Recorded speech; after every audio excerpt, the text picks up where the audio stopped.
أهلين فيكم. عملت لكم اليوم حلا بسكويت، طريقة سهلة ثواني، وإن شاء الله تعجبكم وشكلها بيشهي.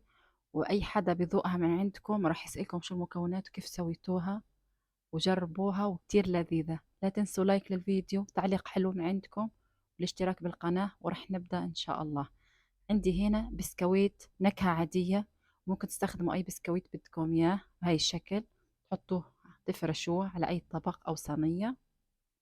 وعندي هنا أهم إشي بتجيبوا شوكولاتة قوالب تكون طعمها لذيذ، وبتعملوها بالميكروويف، بتذوبوها أو حمام مي، وتحطوا الكمية المناسبة. أنا تقريبا أحط هنا معلقة أكل بالوسط، على أساس تكون النكهة من كل جوانب، ما بعبيها كلها شوكولاتة، بتكون نكهة شوكولاتة ونكهة بسكويت.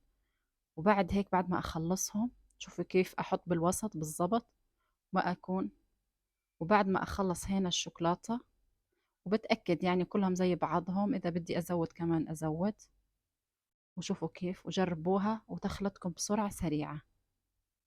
بعد هنا ما خلصت حطيت عليهم كلهم شوكولاتة. عندي هنا البندق، حبة بندق، تستخدموا أي بندق عندكم، ممكن تستخدموا أي مكسرات تانية، بس البندق بيعطي طعمة لذيذة، وجربوها. هنا بخلص من البندق كلهم بحط عليهم بندق.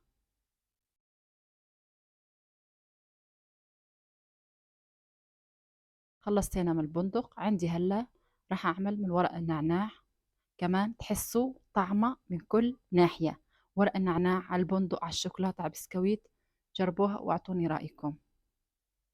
هنا خلصت هنا الورق نعناع، احط عليهم كلهم ويعطي كمان شكل لذيذ. هنا عندي الفراولة، راح اقسمها نصين، ممكن تستخدموا اللي بدكم اياه تزينوها انتم، اي فواكه بدكم تعملوها ممكن، بس حسيتها مع الفراولة كمان طيبة.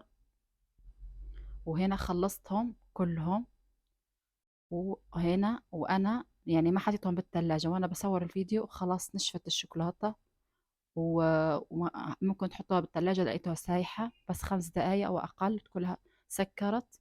وذوقوها وان شاء الله تعجبكم، والله معاكم.